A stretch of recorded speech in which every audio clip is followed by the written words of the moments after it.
सबको नमस्कार. As I am standing before you, my mind goes back to 1992. When Manya Seshadri ji, who was the Sarkareva of RSS, called me to Delhi Karyalaya and say that you have to work in the Swadeshi Jagaran Manch. Swadeshi Jagaran Manch convention was in Delhi, and I was the only speaker in English. So English and Swadeshi had always a problem. So when I started the tour across the country in Ludhiana, Batala, Rajkot, Jamnagar, these are all the places which taught me what is Bharatiya economics. So when I opened my speech in English in Ludhiana, like this, somebody stood up and said, "Videshi bhasha mein Swadeshi nahi chalegi." मैंने कहा विदेशी भाषा मेरे लिए एक माध्यम है, ये स्टेटस नहीं है. Next day in the Tribune newspaper, this was the headlines. So when I speak in English, I actually think in Tamil. I don't think in English. English is a language which has been imposed on us, and we have one of the largest English educated audience in the country, in the world. In fact, English educated people run this country. They are the policy makers. They are the economists. They are the professors. So English is a weapon. It is like AK-47. So we have to use that weapon. So that is why I was chosen in the Swadeshi Jagaran Manch to articulate the Swadeshi viewpoint, Bharatiya viewpoint, the Hindu viewpoint to the English educated audience which is controlling the mind of the country. So we must understand that English as a language is not something which is wrong, but that I am speaking in English, I am educated in English. That should not become the status. That should not become a matter of pride. This is what I told, and that became the headlines in the Tribune newspaper. So all the respected people on the dais, I don't want to mention the names because you know all the names of all the people. And I see many Karyakartas with whom I worked in the 1990s and later till about 2007 when I was very active in the Swadeshi Jagaran Manch. As I said, my mind goes back to the days when in the Administrative Staff College of India, at that time, globalization was the fashion. And if anyone did not talk about globalization, he did not know about the world, he did not know about economics, he did not know about development. This was how the world was perceiving us. So the Swadeshi Jagaran Manch had taken a position against globalization, that globalization is a fad. It is not a reality. It's a mirage. And we are pursuing a mirage. When we were saying this, the entire educated class of India, including the people in the government and the media, everybody was thinking that we were mad people.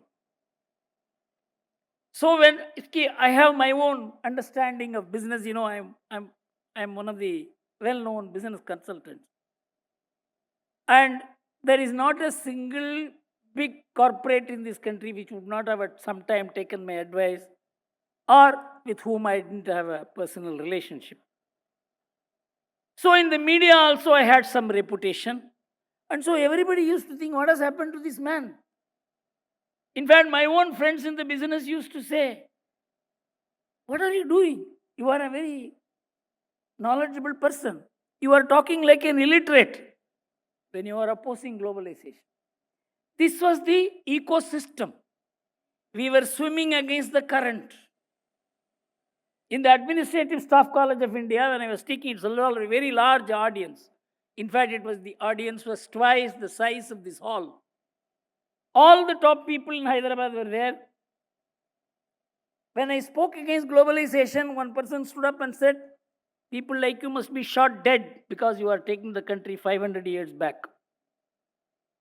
This was the extent of opposition that the Swadeshi Jagaran Manch faced at that time. Where we got the conviction. In fact, when the whole world was moving in one direction, when the entire country, the media, the policy makers, the economists were moving in one direction, we were moving in the opposite direction. It required a lot of courage, a lot of conviction. Not only the conviction about the country, our way of life, our history, our everything that we stand for, but more than that. I met a Gandhian by name Dharampal. I don't know how many of you have heard the name. One of the greatest thinkers I had come across in my life. He told me that if you want to understand the country, there is no textbook, there is no university, there is no author who can tell you what this country is. You have to take a travel across the country. Then I decided to take a travel across the country, and Swadeshi Jagaran Manch was the vehicle which took me from one place to the other. When I went to Ludhiana, I found there was no infrastructure. But I found it one of the most prosperous places. I found entrepreneurs. I found businesses which were matching the world standards. And it was one of the largest cycle manufacturing centers in the world. And it was producing cycle parts and was exporting it to all the major cycle manufacturers in the world. But this happened when there was no engineering college in Ludhiana. So I wanted to study how Ludhiana became such an important industrial center. I still remember I had a talk with an Air Vice Marshal till very late in the morning, from about 10 o'clock in the evening to 2 o'clock in the morning. He told me that there is natural inborn engineering talent in Ludhiana, and the community which has reared, kept and improved this talent is a community called Ramgadia community. And maybe you will be able to tell me. So Ramgadia community had that inborn skill, and they could manufacture anything that they saw. So they were banned from entering many of the machine tool manufacturing companies in Germany, because if they saw something, they would make it here. And so they were prevented from entering the German machine tool manufacturing companies. This is what I heard at that time. So this Air Vice Marshal told me an incident which completely turned my understanding about this country. How foolish we have been in not understanding the natural propensities, competence of this country. I will tell you that incident. It was 1964, when we had no money at all, foreign exchange. At that time, Pakistan, we had a bad war with China, and the 1965 war had not come. At that time, our Air Force had a very big problem of anti-aircraft guns. Having a particular heart of the anti-aircraft gun is an air vacuum pusher, which throws the bomb or the bullet to hit the planes from the ground. So they found these anti-aircraft guns had been supplied by Russia, and this heart of that anti-aircraft gun was not functioning, and we have to import them. So the defense minister said, we have no money. So the Air Vice Marshal, who was in charge of the store, these Ramgadiyas always used to hang around these defense establishments to repair the guns, to repair the tanks, to repair this. And so this is the background engineering mechanism which the army, which the Air Force, which the Navy were using. It is not engineering colleges. So this Ramgadiya, when he asked Ramgadiya, can you repair this? Can you make this vacuum pusher? He said, sir, you have to allow me to take a gun home and I have to work on it for 30, 40 days. Then I will tell you whether it will work or not. No, under the defense rules, you cannot take the gun home. You have to come and work here. The man said, okay. So please allow us to work. 4, 5 people came, they worked and they manufactured the vacuum pusher. Exactly what the Russians would do, they did it. And the vacuum pusher put the bullet in the same way as the original Russian made would have done. And so they asked Ramgadia, how much you will charge? We have about 250 or 300 anti-aircraft guns. How long you will take to manufacture these 250 vacuum pushers? And how much will it cost? He said, sir, it will cost 2,000 rupees per gun. When the imported cost was 4 lakh per gun. And in a period of 6 months or so, they were able to supply 250 or 300, whatever the quantity that was needed.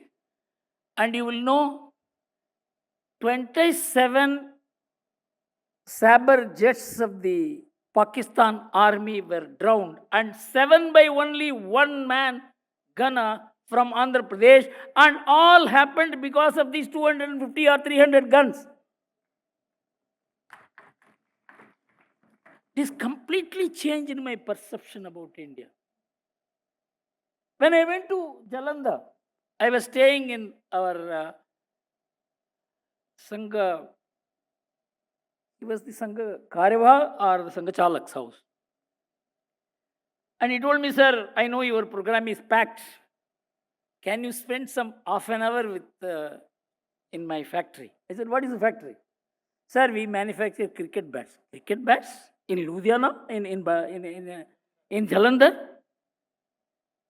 I have never heard of Jalandhar being associated with cricket first. He said, sir, we not only manufacture cricket bats for India, we also manufacture cricket bats for the entire Australian Cricket Control Board. And he took me to the factory where he showed me this. See, look at the carpenter there. And the carpenter makes the willow. And he said he may make 20 willows a day or 30 willows a day, or if his mood permits, he may make 50 willows a day. And I pay him 150 rupees a willow. And see the Maruti car outside, that is the car in which he comes and goes. In those days, Maruti car was a big luxury. Wherever I went. And in Rajkot, which is a desert. How did prosperity come in a desert? These were all the inquiries which were making. Swadeshi Jagran Manch was an open-air university for us. What you cannot learn in a closed university, I could learn from the open university called the Swadeshi Jagran Manch. That was the most acute learning period for me. So they said in Rajkot, some Patel, who is like this Ramgadia here, he imported a diesel engine. And he found there is nothing great in the diesel engine, he could make it himself. And so he called all the people of his community and said, this is how we can make the diesel engine. You make this part, you make this part, you make this part, you make this part.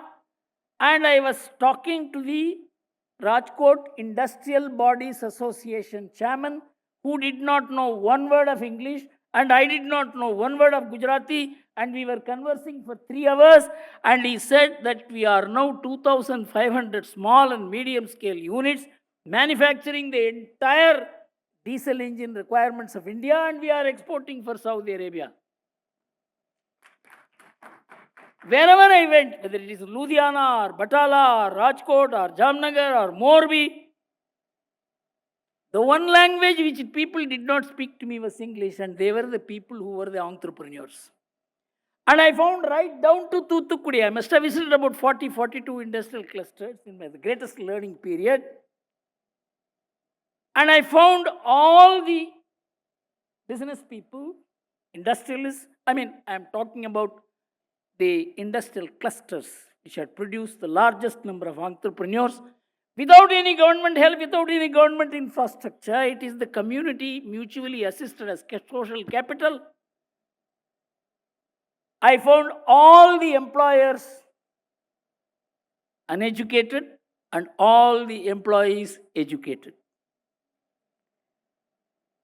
What Satish ji said is true.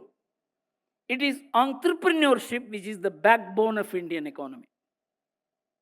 So we must understand that whatever we talk about in terms of the higher learning, ultimately the production work, the initiative to do business, the capacity to take risk, the capacity to work 18 hours a day, this is not taught by universities, schools, or colleges.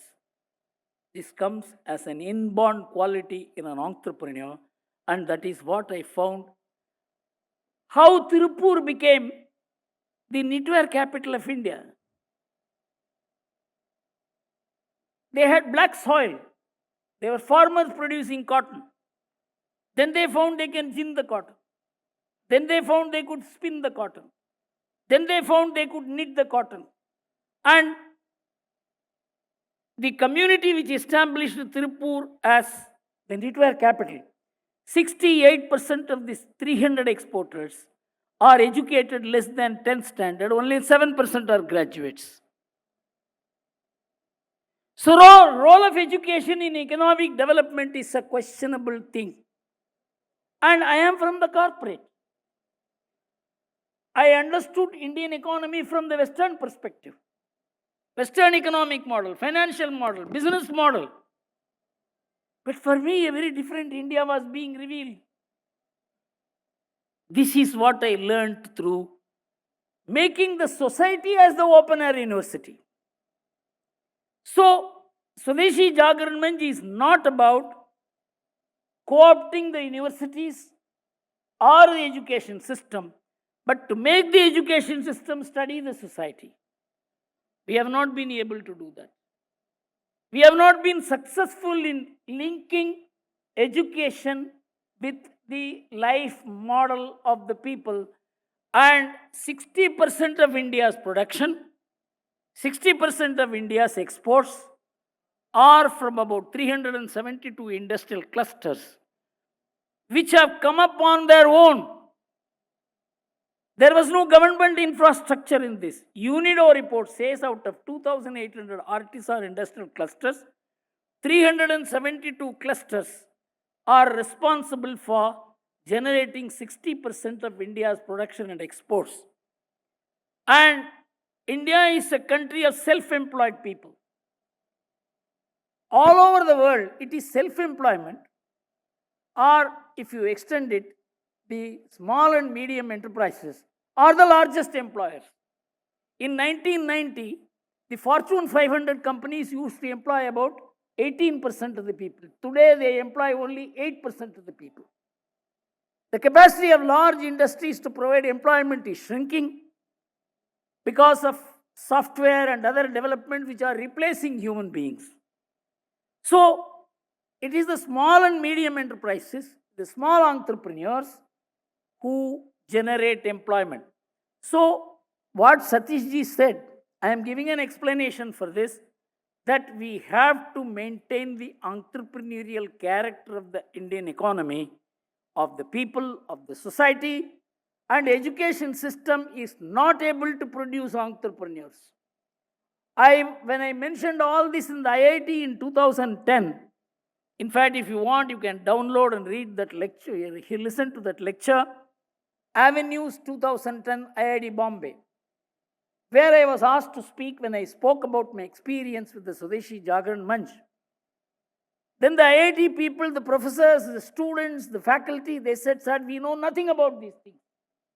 I asked them only one question: which is the place with the highest per capita income in India?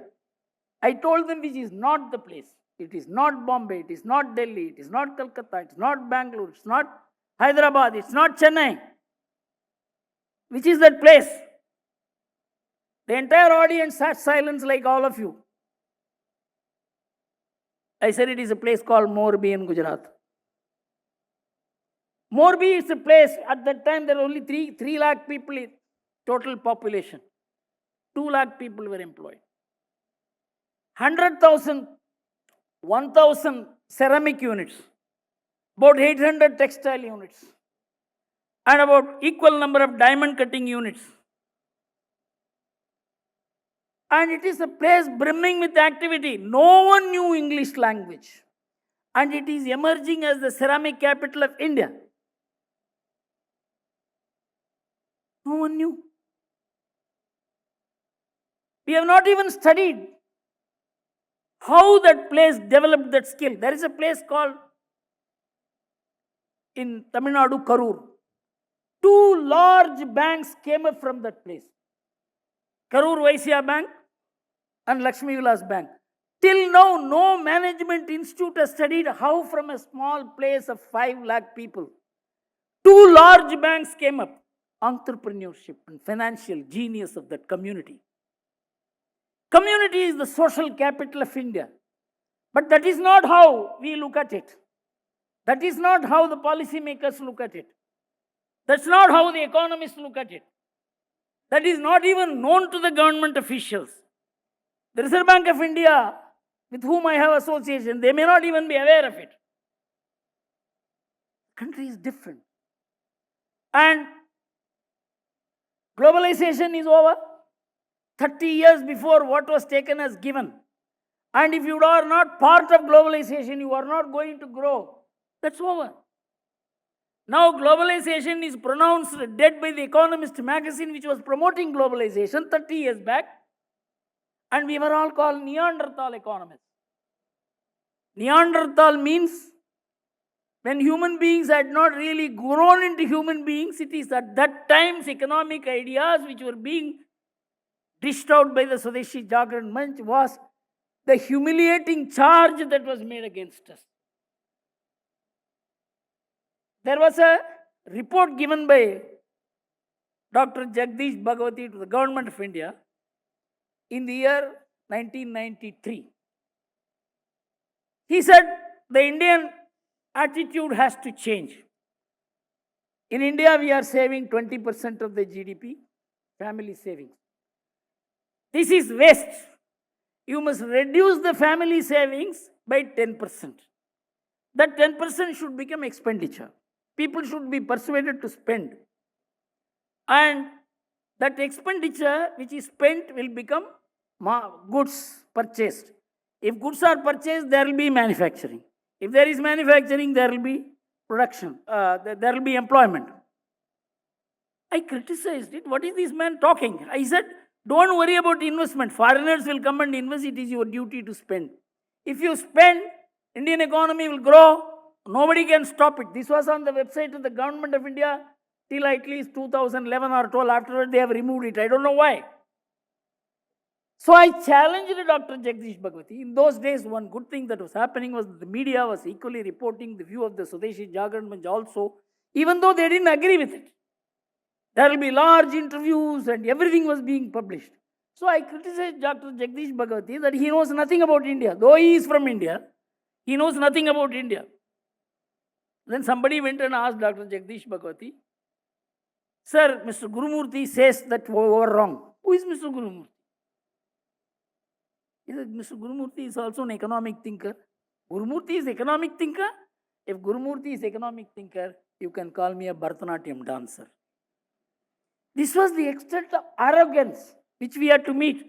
Thus, Jagdish Bhagwati was called the god of free trade. Nobody even recalls him today. So this is the travel of the Swadeshi Jagran. Now, Satish ji spoke about Vasudhaiva Kutumbakam. The Prime Minister kept this one earth, one family, and one future as the Indian thought for the G20 convention. G20, we headed the G20. When the Prime Minister mentioned this, is it a slogan? One earth, one family, one future. I will tell you what is the explanation that I gave to the Prime Minister. And the Prime Minister wanted me to speak in the Niti Aayog, where I mentioned these facts. We are just 2.4% of the global land area. In the entire world, 71% is seas, 27% is land, 10.2% is agricultural land, of which 1% is available to India. We have 18% of global human population. We have 30% of world's bovine population. We have 42% of world's cattle population. We have 8% of world's bioresources. We have 21% forest coverage. It's an ecological wonder.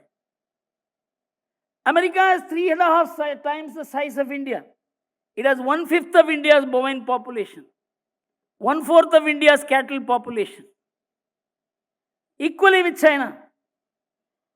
When we say Vasudhaiva Kudumbakam, it is not world as one family. It is earth as one family.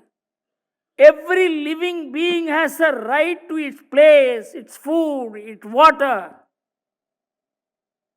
How are we able to maintain this? If you want to know how, there is a resource called ourworldindata.com. Ourworldindata.com. Note it, go and see it. It will reveal the entire philosophy of India, the norms of India, the lifestyle of India. You know how we are able to maintain 18% human population, 30% bovine population, 42% cattle population, 8% bioresources on a small piece of 2.4% of the global land area. It is because we use our entire farmland for crop cultivation.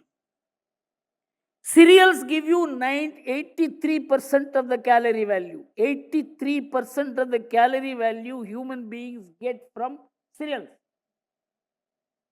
Only 17% they get from meat. Cereals give you 63% of the protein value. And meat gives you only 37% of the protein value. What is the impact of it? I will tell you. In America, we are also non-vegetarians. And 66% of Indian people are non-vegetarian. And for us, non-vegetarian means it is a sabji. In the mix between cereals and meat, the cereals constitute almost 95% of our total consumption in terms of kilograms. But in America, 124 kg is the consumption of meat per head per annum. It's about 110 in the entire Europe. In India, it is 3.1 kg per head per annum. It came down from 5.1% in 2001. In 2021, meat consumption in India reduced actually. You know what is the meaning? If American lifestyle is followed in India, we take as much meat as the Americans do. We will need 6 times the agricultural land we have. We need 2.5 times the size of India to grow that meat. If the world follows the Indian way of eating, it will need only 25% of the agricultural land it uses today. And meat gives CO2 gas emission 10 to 100 times more than cereals. And the entire world, if India takes to meat consumption in the way in which America is doing, there will be no world. There will be no COP26. There will be no environmental standards left. It is the Indian food style which is making the world livable.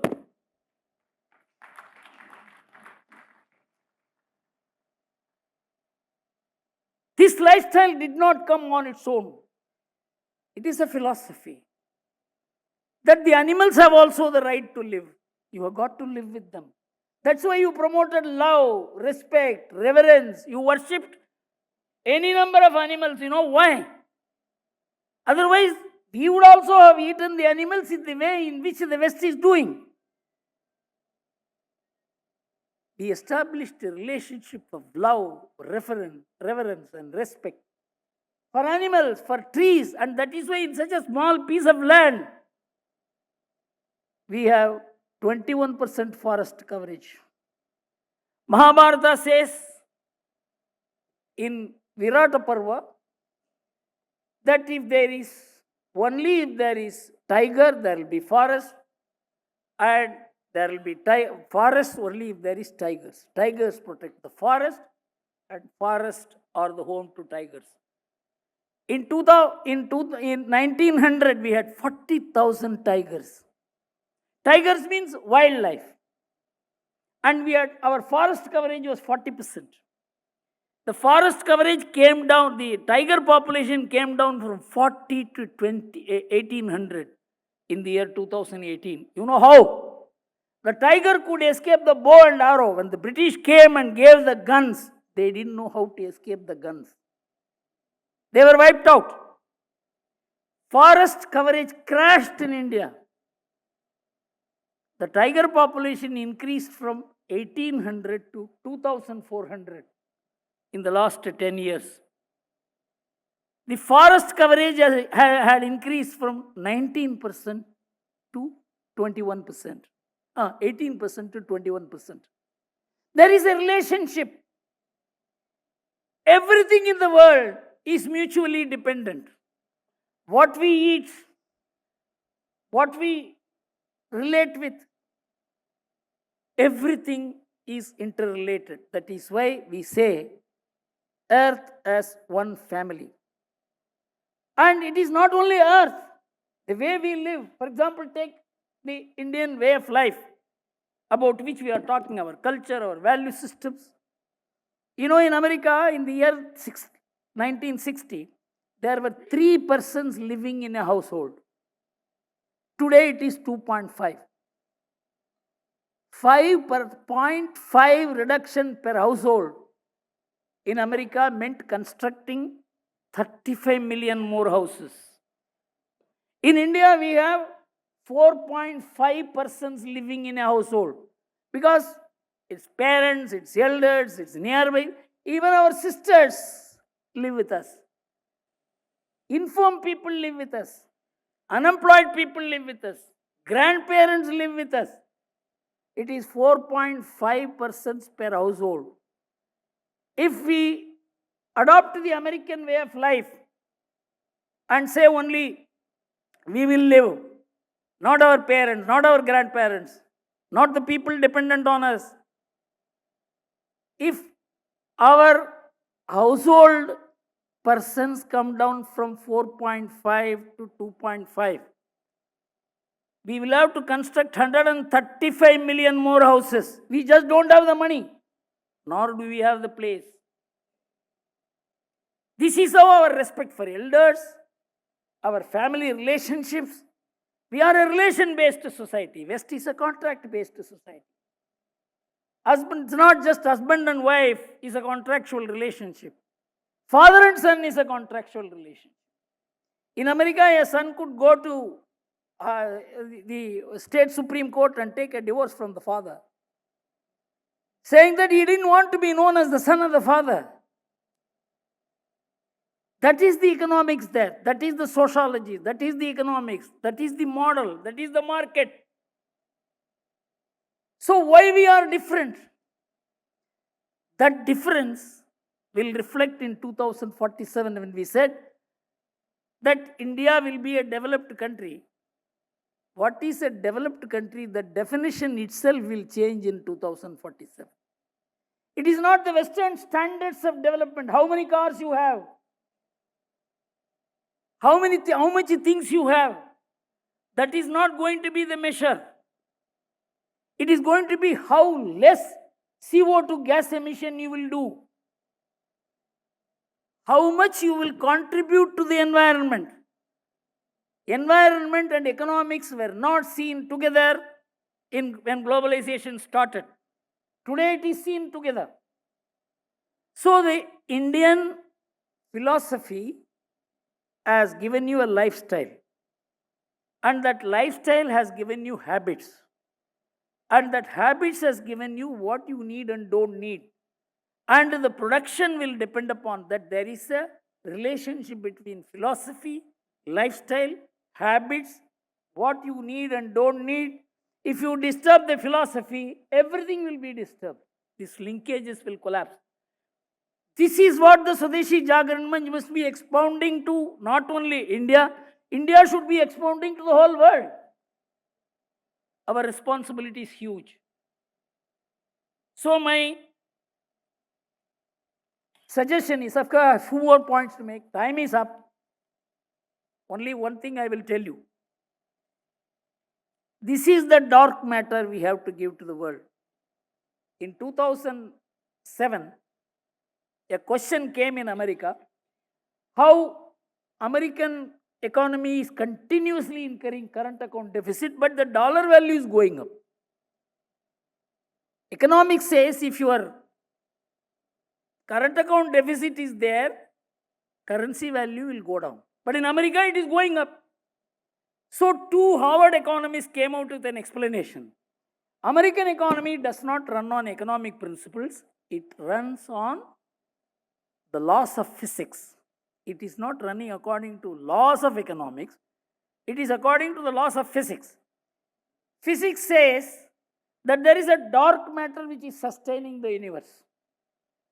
And the American economy is sustained not by the laws of economics, but by the dark matter called the American government, its military, its efficiency, its market, its educational institutions.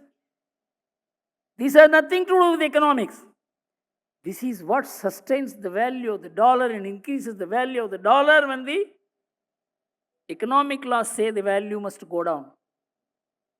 The dark matter that sustains the Indian economy is the Indian culture, the value systems, and unless this becomes the dark matter of the world has no future.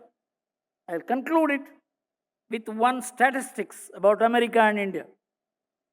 In America, all parents are being looked after by the state because the state has told the sons, you make a 12.5% social security tax. We will look after your parents. We will take care of all your responsibilities. You need not bother. You live a life of happiness. So America began doing it in 1980 onwards.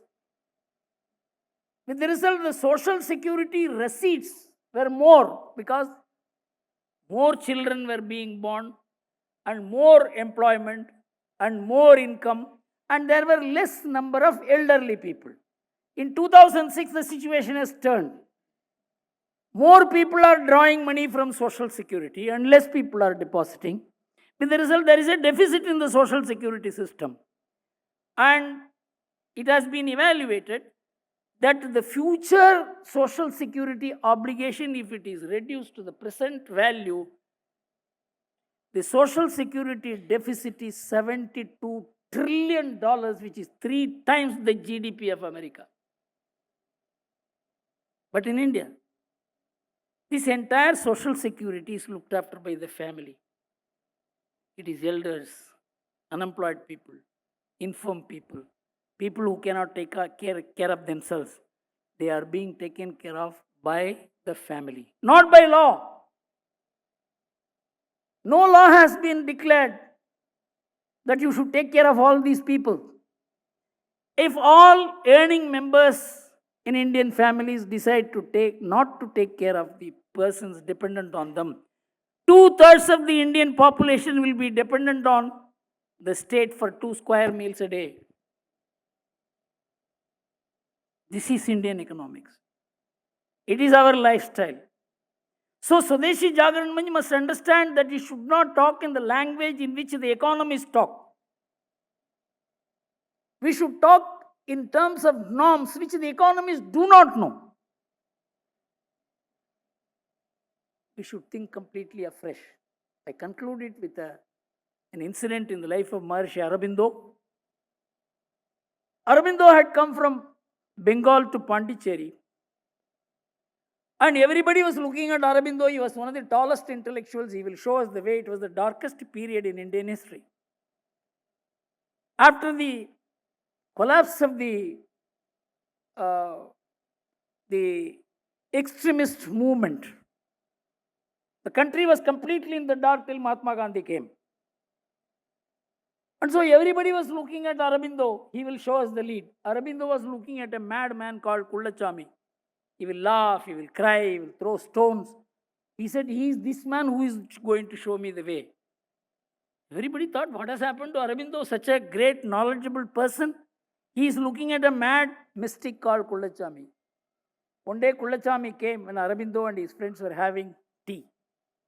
He came and lifted the teacup in front of Aurobindo and showed it to him. It was full. Then he emptied it and showed it to Aurobindo. Aurobindo said, I have got my message. Then his colleagues asked him, you have lost your tea. Tell us what message you have got. He said, he has asked me to empty my thoughts and begin thinking afresh. This is what we all should do. Thank you very much.